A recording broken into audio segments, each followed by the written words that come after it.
తెలుగు జాతి గర్వంగా జ్ఞాపకం చేసుకునే ఒక గొప్ప తేజస్సు నందమూరి తారక రామారావు.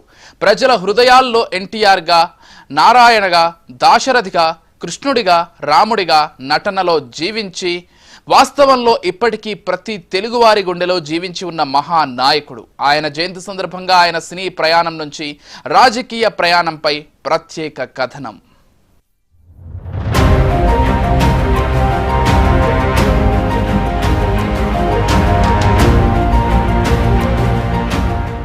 తెలుగు సినీ చరిత్రలోనూ ఆంధ్రప్రదేశ్ రాజకీయాల్లోనూ చెరగని ముద్ర వేసిన మహానేత నందమూరి తారక రామారావు.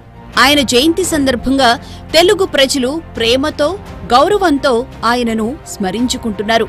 నటుడిగా కోట్లాది అభిమానుల మనసులు గెలుచుకున్న ఎన్టీఆర్ తర్వాత రాజకీయ నాయకుడిగా ప్రజాస్వామ్య చరిత్రలో కొత్త అధ్యాయాన్ని రాశారు. సినీ రంగంలో ఆయన సృష్టించిన ప్రభంజనం ఎంత గొప్పదో, రాజకీయాల్లో ప్రజలకు అందించిన ఆత్మ గౌరవం అంతే విశిష్టమైనది. 1923 మే 28న కృష్ణా జిల్లా నిమ్మకూరులో జన్మించిన ఎన్టీఆర్ చిన్నప్పటి నుంచే కష్టపడి ఎదిగిన వ్యక్తి. సాధారణ రైతు కుటుంబంలో పుట్టిన అసాధారణ ప్రతిభతో తెలుగు జాతి గర్వించదగ్గ వ్యక్తిగా ఎదిగారు. విద్యాభ్యాసం పూర్తి చేసిన తర్వాత కొంతకాలం ప్రభుత్వ ఉద్యోగం చేసిన ఆయనకు కళలంటే అపారమైన అభిరుచి. అదే అభిరుచి ఆయనను సినీ రంగం వైపు నడిపించింది.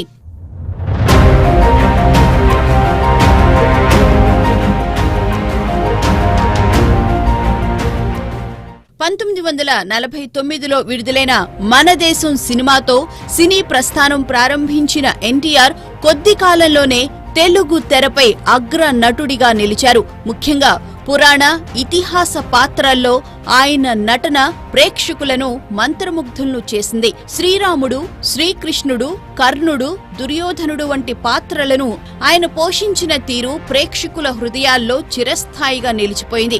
దేవతా పాత్రల్లో ఆయన కనిపిస్తే ప్రజలు నిజంగానే దేవుడిని చూస్తున్నట్టుగా భావించేవారు. మాయాబజార్, పాతాళ భైరవి, లవకుశ, దానవీర సూరకర్ణ, భూకైలాస్, అడవి రాముడు, యమగోళ వంటి ఎన్నో చిత్రాలు తెలుగు సినిమా చరిత్రలో మైలురాళ్లుగా నిలిచాయి. ఆయన నటనలో గంభీరత, సంభాషణల్లో స్పష్టత, హావభావాల్లో ఆవేశం ప్రేక్షకులను విశేషంగా ఆకట్టుకున్నాయి.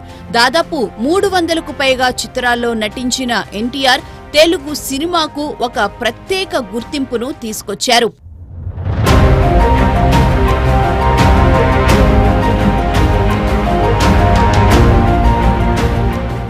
సినీ రంగంలో అగ్రస్థానంలో ఉన్న సమయంలోనే ఎన్టీఆర్ ప్రజాసేవ వైపు అడుగులు వేశారు. 1982లో తెలుగు ప్రజల ఆత్మ గౌరవాన్ని కాపాడాలనే లక్ష్యంతో తెలుగుదేశం పార్టీని స్థాపించారు. అప్పటి వరకు జాతీయ పార్టీల ఆధిపత్యంలో ఉన్న ఆంధ్రప్రదేశ్ రాజకీయాల్లో ప్రాంతీయ పార్టీగా టీడీపీ ఆవిర్భావం సంచలనంగా మారింది. తెలుగువాడి ఆత్మ గౌరవం అనే నినాదంతో ప్రజల్లోకి వెళ్లిన ఎన్టీఆర్ కు అపారమైన ప్రజాదరణ లభించింది. చైతన్య రథంపై రాష్ట్ర వ్యాప్తంగా పర్యటిస్తూ ప్రజల సమస్యలను తెలుసుకున్నారు. ఆయన ప్రసంగాలు, వ్యక్తిత్వం, ప్రజలతో మమేకమయ్యే తీరు ప్రజలను విశేషంగా ఆకట్టుకున్నాయి. పార్టీ స్థాపించిన 9 నెలల్లోనే 1983 ఎన్నికల్లో ఘన విజయం సాధించి ముఖ్యమంత్రిగా బాధ్యతలు చేపట్టడం భారత రాజకీయ చరిత్రలో అరుదైన ఘట్టంగా నిలిచింది. ముఖ్యమంత్రిగా ఎన్టీఆర్ అనేక సంక్షేమ కార్యక్రమాలను అమలు చేశారు. ₹2కే కిలో బియ్యం పథకం, మహిళలకు ఆస్తి హక్కులు, పేదలకు గృహ నిర్మాణం వంటి పథకాలు ప్రజల మన్ననలు పొందాయి. పరిపాలనలో పారదర్శకతకు ప్రాధాన్యం ఇచ్చిన ఆయన గ్రామీణాభివృద్ధికి కూడా ప్రత్యేక శ్రద్ధ చూపించారు. కేంద్ర రాజకీయాల్లోనూ ప్రాంతీయ పార్టీలకు ప్రాధాన్యం తీసుకురావడంలో ఎన్టీఆర్ కీలక పాత్ర పోషించారు.